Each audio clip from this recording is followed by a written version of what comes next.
ओम नमः सिद्धेभ्य। ओम नमः सिद्धेभ्य। ओम नमः सिद्धेभ्य। नमो जनाणम। सभी को सादर श्रद्धात्मक वंदन। आज ज्येष्ठ कृष्ण पंचमी का यह शुभ मंगल दिवस है और कल सोनगढ़ में श्री मंदिर जिनालय का प्रतिष्ठा का वार्षिक दिवस भी है। तो चलिए, आज का यह जो संदेश हमें प्राप्त हुआ है, यह मनुष्य जन्म की दुर्लभता को बताते हुए यह संदेश है कि किस प्रकार से मनुष्य जन्म पाना दुर्लभ है। तो चलिए पढ़ते हैं पहले आज का यह संदेश। मनुष्यपना, उत्तम कुल और सत्य धर्म का श्रवण उत्तरोत्तर दुर्लभ है। ऐसा सातिशय ज्ञानधारी गुरुदेव श्री और उनकी पुरुषार्थ प्रेरक वाणी के श्रवण का योग अनंत काल में महापुण्योदय से प्राप्त होता है। इसीलिए प्रमाद छोड़कर पुरुषार्थ करो। सब सुयोग प्राप्त हो गया है, उसका लाभ ले लो। सावधान होकर शुद्धात्मा को पहचान कर भव भ्रमण का अंत ले जाओ। क्या कहा यहाँ पर कि हमें कौन सा पुरुषार्थ करने की प्रेरणा दी है? अपनी आत्मा को जानने का पुरुषार्थ, जो मैं हूँ उसी को जानने का पुरुषार्थ। क्यों? क्योंकि अगर हम अपनी आत्मा को नहीं जानेंगे तो ये जो हमें इतनी दुर्लभता से मनुष्य जन्म प्राप्त हुआ है वो कैसा है? व्यर्थ चला जाएगा। देखो, 12 भावना में आता है ना, बीता अनंत काल जीव का निगोद में। फिर बड़ी मुश्किल से हमको यहाँ पर ये मनुष्य पर्याय मिली है। अनंत काल तो हमारा वहाँ निगोद में बीत गया, और अब वो निगोद से निकलकर जीव कैसे आता है? अनंत काल बाद कोई महापुण्य का उदय हो तो उस निगोद से निकलकर एकाध जीव बाहर आता है। फिर भी वो क्या करता है? 10 पर्याय को धारण करता है। अब 10 पर्याय में क्रम से 2 इंद्री, 3 इंद्री, 4 इंद्री, 5 इंद्री, 5 इंद्री में भी संगीपना, असंगीपना, मतलब सोचो कितना महादुर्लभ है। उसके बाद जीव को कोई महाभाग्य से अगर वो जैन कुल में आ गया, जिनवाणी का श्रवण करने का, जिनेन्द्र देव शास्त्र गुरु का उसे समागम मिलना, ये तो और महा उत्तरोत्तर दुर्लभ है। तो ऐसा देखो, मनुष्य आप बहुत दूर नहीं जाओ तो अपने आसपास ही देखो कि मनुष्य तो बनते हैं लोग, मनुष्य भी बनेंगे, पुरुष पर्याय भी प्राप्त करेंगे, लेकिन कैसे? तो कोई अपंग है, तो किसी के पास ज्ञान नहीं है, कोई निर्धन है, तो सब अभक्ष भक्षण कर रहे हैं, व्यभिचार कर रहे हैं। कोई जिन धर्म का कोई ज्ञान ही नहीं है, धर्म नाम ही नहीं जानता, तो उनका ऐसा भाव तो कैसा हुआ? व्यर्थ चला गया। उन्हें मनुष्य भाव तो मिला, लेकिन वो भाव भी कैसा है? व्यर्थ चला गया। और फिर जिनको कोई जो हमारे जैन मुमुक्ष साधर्मियों में भी देख लो कि कितने सारे ही ऐसे हैं, क्योंकि हमें तो धीरे उत्तरोत्तर बढ़ना है ना। प्रेरणा क्या दी है? उत्तरोत्तर बढ़ने वाली। तो उसमें देखो कि कितने सारे ही साधर्मी होंगे जो प्रतिदिन मंदिर भी आते हैं, सब कुछ करते हैं। कभी मन होता है तो जिनवाणी सुनने भी बैठ जाते हैं, कभी प्रश्नोत्तरी के माध्यम से स्वाध्याय करते हैं, कैसे भी करते हैं, मतलब वो रुचि लगाते हैं। लेकिन वो सब करने के बाद भी वो मैं आत्मा हूँ ये समझना नहीं चाहते। क्या कहा कि मैं आत्मा हूँ ये नहीं समझना चाहते। बस सब कुछ करेंगे, पूरे क्रिया करेंगे, पूजा पाठ भी करेंगे, सब करेंगे, लेकिन आत्मा की बात उनसे मत करो। वो क्या बोलते हैं कि आत्मा की बात मत करो, आत्मा से कुछ मिलने वाला नहीं है, तो आत्मा के अलावा हमसे सब बातें कर लो। तो भाई, अगर आत्मा के अलावा बात करनी तो बात करने के लिए बचाई क्या है जिसकी बात करनी है ना? आत्मा ही तो एक सारभूत वस्तु है, तो उसी की तो बात करनी है। तो ऐसे भी आपको बहुत विरले जीव मिलेंगे। तो यहाँ पे कहा कि ऐसा किसी जीव ने दुर्लभता से मनुष्यपना धारण किया, उसमें उत्तम कुल जैन कुल भी प्राप्त किया, सत्य धर्म वीतराग सत्य धर्म भी प्राप्त किया, क्योंकि जिन शासन जयवंत वर्ते, जिनेन्द्र भगवान का मार्ग वही एकमात्र वीतरागता का पोषण करने वाला है। ऐसा वीतराग सत्य धर्म का मार्ग का श्रवण भी किया। फिर उत्तरोत्तर दुर्लभ है क्या? अपने आत्म स्वभाव को पाना। उत्तरोत्तर दुर्लभ कि वो सब प्राप्त करने के बाद में भी जीव ने अपने आत्म स्वभाव को नहीं जाना। इतना दुर्लभ है। तो वो कितना दुर्लभ है, चिंतामणि रत्न के समान। अब चिंतामणि रत्न की दुर्लभता तो सबको बहुत अच्छे से पता है कि चिंतामणि रत्न क्या है, लेकिन वैसा चिंतामणि रत्न के समान ही मेरा आत्मा है, उससे भी ज़्यादा दुर्लभ है। वो चिंतामणि रत्न तो जड़ रत्न है, जड़ रत्न की कोई वैल्यू नहीं है। मैं तो चैतन्य रत्न हूँ, चैतन्य रत्नाकर। तो ऐसा चैतन्य रत्नाकर कितना दुर्लभ है, तो उसको अपनी दुर्लभता का भान नहीं आ रहा, इसीलिए संसार में परिभ्रमण चलता रहा है। तो यहाँ पे कहा कि ऐसे शातिशय ज्ञानधारी हमें पूज्य गुरुदेव श्री मिले, क्योंकि जिन्होंने अपने आत्मा को प्राप्त कर लिया वो कैसे हैं, विशेष ज्ञान वाले हैं, कि जिनको ये समझ में आ गया कि मेरा आत्मा इस शरीर से भिन्न है। जिसने ये ज्ञान कर लिया उसके भाव कैसे हैं, सीमित हो गए। तो हमें विचार क्या करना है इससे, कि हमें अपना देखना है, दूसरों का नहीं देखना है कि किस किस के भाव सीमित बचे, किसके नहीं बचे। तो उनके प्रति सहज ही बहुमान आता है जिनके भाव सीमित हो, जिनके भी संसार में जो भी हमें दिखाई देते हैं कि अरे इनको अपना आत्मा का ज्ञान हो गया है, ये सच्चे सम्यक दृष्टि जीव हैं, तो हमें उनके प्रति बहुमान सहज आता है, उनका विरोध करने का भाव नहीं आता। क्यों? क्योंकि ज्ञान, एक ज्ञान ही तो दूसरे ज्ञान की महिमा करता है। ज्ञान से ही ज्ञान प्रकाशित होता है, ज्ञान से अज्ञान प्रकाशित तो होता ही होता है, लेकिन ज्ञान से ज्ञान प्रकाशित होता है। तो यहाँ पर एक ज्ञानी दूसरे ज्ञानी का कभी विरोध नहीं करता, एक ज्ञानी दूसरे ज्ञानी को नीचा दिखाने का प्रयास कभी नहीं करता। यदि कोई एक व्यक्ति दूसरे व्यक्ति को नीचा दिखाने का प्रयास करता है, उसकी निंदा करने का प्रयास करता है, उसकी संसार में उसका अपयश करता है, तो वो ज्ञानी नहीं है। क्या कहा कि आगम कहता है कि वो ज्ञानी नहीं है। जो ज्ञानी होगा वो दूसरे ज्ञानी की विनय करेगा करेगा और करेगा। तो इस प्रकार यहाँ पर क्या कहा कि ऐसे ज्ञानधारी, क्योंकि हमने तो साक्षात देखा है ना, उन्होंने भूला हुआ भगवान बोला है प्रत्येक प्राणी को। किसी ने भी स्तुति की, निंदा की, उनका मान किया, अपमान किया, काले झंडे दिखाए, काली पट्टियाँ बांधी, तो भी उन्होंने क्या कहा, सब भूलेला भगवान छे। क्यों? क्योंकि सब में भगवान आत्मा, देखो भजन में आता है ना, हर आत्मा में देखो भगवान बस रहा है, गुरुदेव की कृपा से अमृत बरस रहा है। कि हर आत्मा में भगवान आत्मा देखो। जब हम हर आत्मा में भगवान आत्मा देखेंगे तो किसी के प्रति राग द्वेष का भाव होगा ही नहीं, क्योंकि हमारे भगवान कैसे है, वीतरागी है। तो जिन्होंने स्वयं वीतरागता को धारण किया, वीतरागता का उपदेश दिया, तो जो उपदेश को सुनने वाला है वो भी तो वीतरागता ही ग्रहण करेगा। ऐसा तो हो नहीं सकता कि उपदेश तो वीतरागता का दे और हम उसमें से राग ग्रहण करें, तो ये तो छल हो गया। और किसका कार्य है, अज्ञानी जीव का। तो ज्ञानी जीव वीतरागता में से वीतरागता ही ग्रहण करेगा, तो वही जीव ज्ञानी कहलाता है।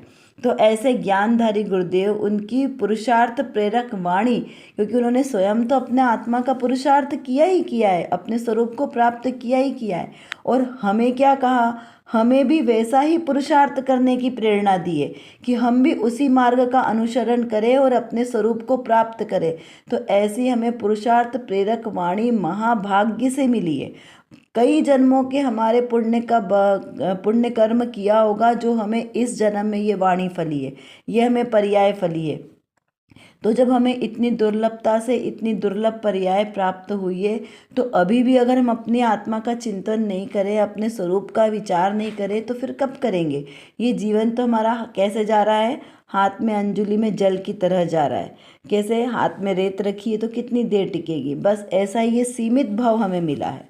और देखिए, कर्णानी योग कहता है कि जो त्रस पर्याय में जीव का कितने अधिक से अधिक 2000 साधिक समय का वर्ष है, इतना समय हमें है। और इसके बाद अगर हमने अपना आत्मकल्याण नहीं किया तो हमारा ये भाव चला जाएगा, और इसके बाद नियम से निगोद अवस्था है। कर्णानी योग कहता है ये, है ना, क्या कि इतने इसमें ही त्रस पर्याय का काल है ये पूरा। अब त्रस पर्याय में आप देख लो, 2 इंद्रिय भी बनना है, 3 इंद्रिय, 4 इंद्रिय, 5 इंद्रिय, संगी पंचेंद्रिय, ये सब आ गए। ये इतने सारे भाव धारण करने के बाद यदि हमारा फिर भी हमारा कल्याण नहीं हुआ तो हम कहाँ जाएंगे? सीधा निगोद में। फिर निगोद से अनंत काल तक निकलना मुश्किल हो जाएगा। तो हमें क्या करना है? अब बुद्धिपूर्वक इस भाव में अपना आत्म कल्याण करना ही करना है। अगर इस भाव में नहीं करेंगे तो फिर आज नहीं तो फिर कभी नहीं। ऐसे भाव हमें धारण करके इस भाव में हर हाल में अपने साथ सम्यक तो लेकर ही चलना है, तभी तो हमारा इतनी सुयोग वाणी का मिलना सार्थक होगा। चलिए अब देखते हैं आज की रत्नकणिका में कौन सी प्रेरणादायक बात यहाँ पर आई है।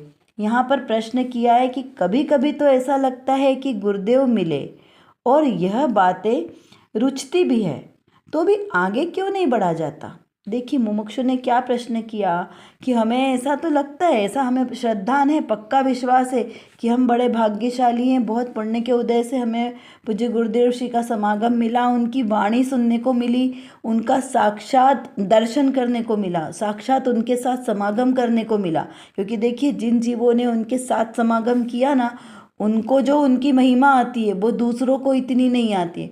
दूसरों को कब आती है महिमा? जिसने गुरुदेव की वाणी सुन के अपने स्वरूप को समझा है, उनको महिमा आती है। और जिन लोगों ने ना वाणी सुनना चाहते हैं, ना जिन्होंने कभी गुरुदेव श्री का उनका जीवन देखा है, उनका साथ किया है, उनको उनकी वाणी नहीं समझ में आती है, उनको तो सिर्फ विरोध दिखता है ना।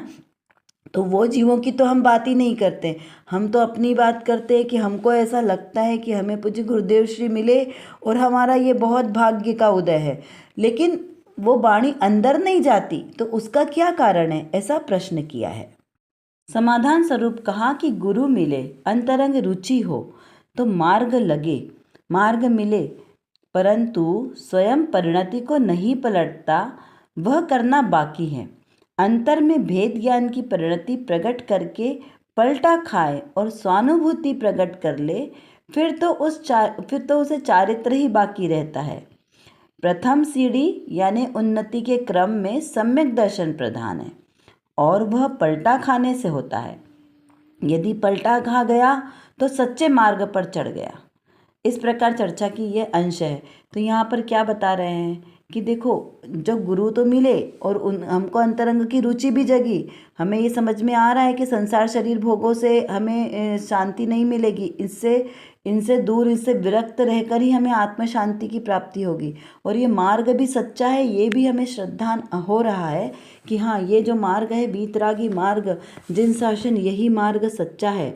परंतु स्वयं अभी जो अंतर की जो उपादान की शक्ति है ना, वो जागृत नहीं होगी, अभी उसमें थोड़ी सी कचास बाकी है। तो उसके कारण क्या है, जो परिणति रूप पलटना है वो पलट नहीं रही है। जो जिस प्रकार से हमें रुचि लगी है उसी रूप कार्य भी होना चाहिए, कि जब रुचि लगेगी उसी अनुसार कार्य होगा। तो वो रुचि इतनी तीव्रता से नहीं लगी है कि उसी रूप से कार्य चले, तो इसलिए भी वो उतना जो कचास है ना, वो उतनी करनी अभी बाकी है। अगर उतना हो जाए तो हमें सहजी आत्मस्वरूप की प्राप्ति हो जाएगी। तो अंतर में ऐसे भेद ज्ञान की परिणति जो है वो निरंतर चलनी चाहिए, निरंतर भेद ज्ञान की परिणति चलनी चाहिए। देखिए लौकिक में भी क्या होता है कि जो शिलाखंड होता है ना, यदि शिलाखंड के ऊपर प्रति समय लगातार एक एक पानी की बूंद गिरती जाए तो क्या होगा, एक दिन उस शिलाखंड के ऊपर भी छेद हो जाएगा।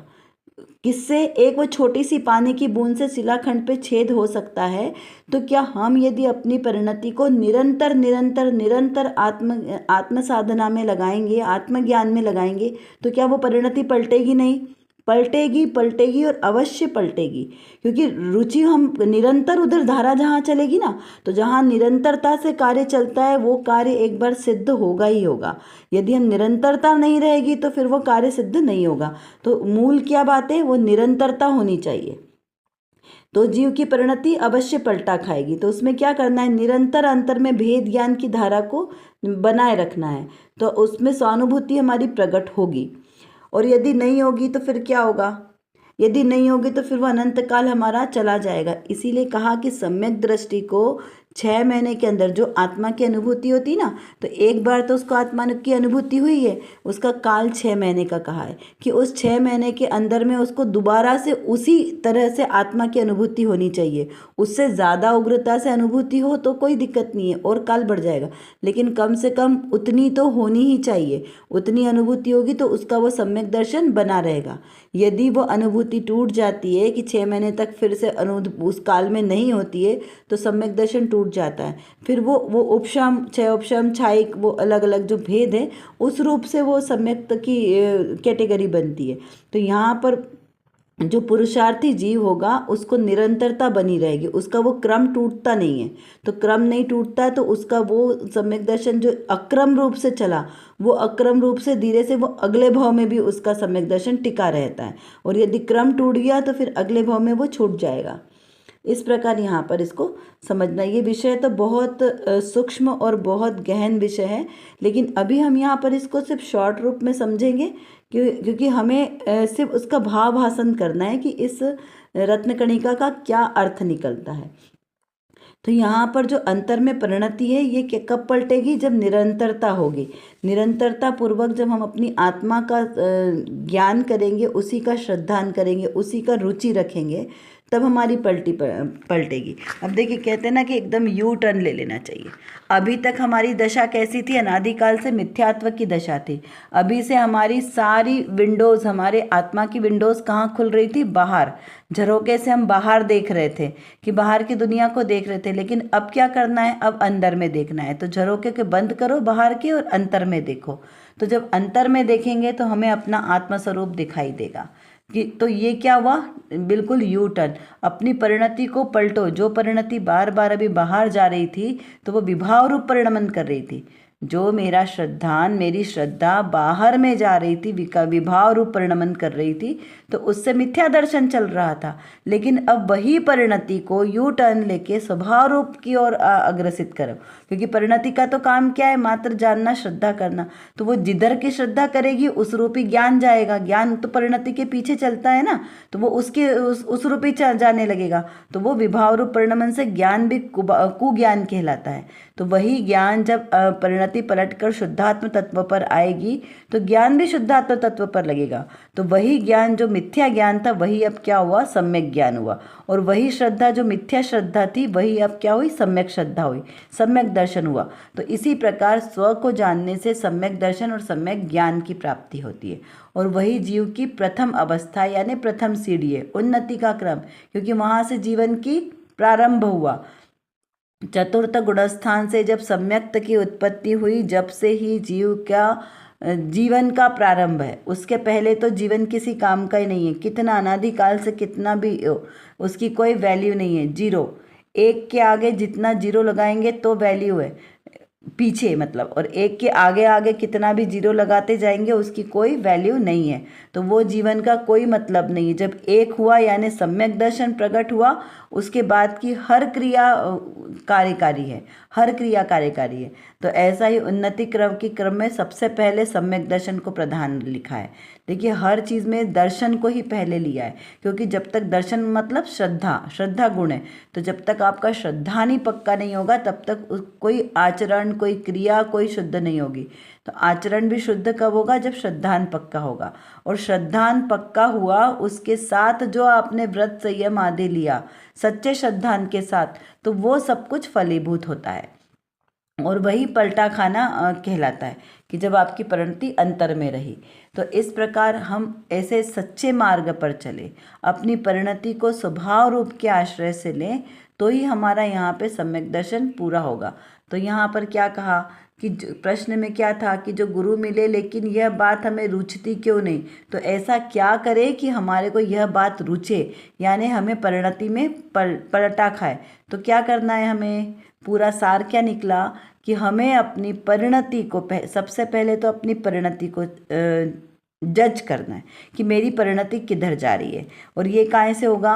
तत्वाभ्यास से। तो सबसे पहले करने क्या काम करना है? तत्वाभ्यास करना है, शास्त्र स्वाध्याय पढ़ना है, मनन चिंतन करना है, भेद ज्ञान करना है। और ये चार प्रोसेस दिखाई है इस समय सार जी में कि कैसे युक्ति के अवलंबन से, पर अपर गुरु के उपदेश से, फिर शास्त्र स्वाध्याय के द्वारा भेद ज्ञान करके अपना और पर का स्वरूप जाने, फिर आत्मानुभूति के द्वारा। ऐसे चार स्टेप के द्वारा हमें अपना आत्मा को जानना है। तो ये चार स्टेप के लिए प्रैक्टिस किसको करना है? मुझ जीव को ही करनी है, अपने ही द्वारा करनी है, अपने ही ज्ञान के द्वारा करनी है। आगम से, युक्ति के अवलंबन से, देव शास्त्र गुरु के उपदेश, ये तो बाह्य निमित्त है, लेकिन करने योग्य कार्य क्या है? दो मेरे, भेद ज्ञान मुझे स्वयं को करना है और आत्मानुभूति भी मेरे स्वयं के आश्रय से होगी। तो यहाँ पे पर के अवलंबन से तो मात्र जानना हुआ, लेकिन कार्य तो स्व के अवलंबन से होगा। इस प्रकार से हमको यहाँ पर समझना है और उसी तरह पुरुषार्थ भी करना है, तभी हमारा यह कार्य सिद्ध होगा। अब चलिए कुछ चिंतन के प्रश्न हम देखते हैं। चिंतन में हमें क्या करना है? मनुष्य जन्म की दुर्लभता हमने अभी सुन ली, समझ ली, लेकिन क्या हमारे अंतर में उतरी? हमें चिंतन करना है कि ये मनुष्य जन्म चिंतामणि रत्न के समान दुर्लभ है। बड़ी मुश्किल से हमने ये मनुष्य जन्म पाया है, तो क्या हमें इसकी महिमा आ रही है? सच में आ रही है? तो नहीं आ रही है तो क्यों नहीं आ रही है? और आ रही है तो किस प्रकार से आ रही है, किस स्टेज तक आ रही है? इसका चिंतन और विचार हमें स्वयं करना है। अगर हम चिंतन नहीं करेंगे ना तो कुछ नहीं होगा, क्योंकि क्या कहा कि भेद ज्ञान की धारा सतत चलती रहनी चाहिए। अब उसके लिए ज़रूरी नहीं है कि आपको कई जगह एक बैठ के ही आपको चिंतन करना है। आप सोते, बैठते, उठते, खाते, पीते, कुछ भी क्रिया करो, भोजन आदि बनाओ, व्यापार धंधा करो, ऑफिस जाओ, आप स्टूडेंट हैं तो आप इस पढ़ाई करने जाओ, जो भी करो, लेकिन सारे कार्य करते हुए अंतर की चिंतन धारा में क्या चलना चाहिए? ये मेरे मनुष्य जन्म की एक एक घड़ी अनमोल है। एक एक घड़ी एक घड़ी कितने की होती? घड़ी मतलब वो नहीं जो हमारे हाथ पे बंधी है या दीवार पे टंगी है। घड़ी यानी 24 मिनट की एक घड़ी होती है। तो वो 24 मिनट की एक घड़ी, तो उसमें एक एक घड़ी 24 मिनट मिला के एक घड़ी बनी ना, तो उसमें एक एक समय, एक एक पल वो कीमती है। क्योंकि हमारे यहाँ तो एकदम छोटे से छोटा पल गिना जाता है ना, कितना एक समय में तो कितनी असंख्य अवलियाँ निकल गई। तो यहाँ तो असंख्य अनंतों से बात चलती है। अलौकिक गणित पढ़ेंगे तब पता चलेगा कि कितनी लंबी संख्या है। तो इतना लंबा काल निकल जाता है इतनी देर, एक पलक झपकाने मात्र से, एक पलक झपकाई, इतने में अनंत समय निकल गए। तो यहाँ पर उन सब की अब काउंटिंग है, तो यहाँ पर तो वो एक पल कीमती है। क्यों? क्योंकि वो 6 समय अगर हमने उसमें रहे बाहर में, तो उतने में साधन गुणस्थान से गिर जाते हैं। कहाँ हमारा सम्यक और गुणस्थान गिर जाएगा, तो यहाँ पर मिथ्यात्व में पहुँच जाएंगे। तो यहाँ पर तो बहुत ही हमें बोलते हैं ना, दोधारी तलवार जैसे चलना है। रुचि स्वभाव पर टिकी रहे, उसके लिए क्या पुरुषार्थ करना चाहिए? आत्म स्वभाव और पर भावों से भिन्नता क्यों आवश्यक है? आत्मानुभूति के लिए कौन कौन साधक है और कौन बाधक है? मैं ही मेरा करता धरता, पर में मेरा विश्राम नहीं। इस पंक्ति पर विचार चिंतन मनन करें। कर विचार तो पाम, हम जितना विचार करेंगे उतना ही हमारा विषय क्लियर होगा, क्योंकि हमारे पास समय की कमी है और जानना बहुत ज़्यादा है। और किसको जानना है? अपने ही ज्ञायक स्वभाव को जानना है। तो जब तक हम अपने इस ज्ञायक स्वभाव को नहीं जानेंगे तब तक हमारा कोई भी कार्य सिद्ध नहीं हो सकता। तो एकमात्र जो मेरे अंदर, मतलब मेरे आत्म स्वभाव में जो ज्ञान नाम का विशेष गुण है, इस गुण को एकमात्र अपने ज्ञायक स्वभाव को जानने में लगाएं तो निर्विकल्प दशा की प्राप्ति होगी। और इस निर्विकल्प दशा के ही आश्रय से हमें शाश्वत सुख की प्राप्ति होगी। तो वो शाश्वत सुख हमें प्राप्त हो, इसीलिए पुरुषार्थ करना आवश्यक है। उसके लिए व्यवहार से तो सच्चे वीतरागी देवशास्त्र गुरु का आश्रय लेना योग्य है, और निश्चय नय से मेरी निज शुद्धात्मा का आश्रय लेना ही सर्वश्रेष्ठ उपाय है। अभी के लिए बस इतना ही। विशेष चर्चा हम आगे की कक्षाओं में करेंगे। तब तक हम अपने आत्मस्वरूप को जानें, पहचानें और उसी में लीन रहें। इसी विशेष मंगल भावना के साथ आप सभी को सादर जय जिनेंद्र।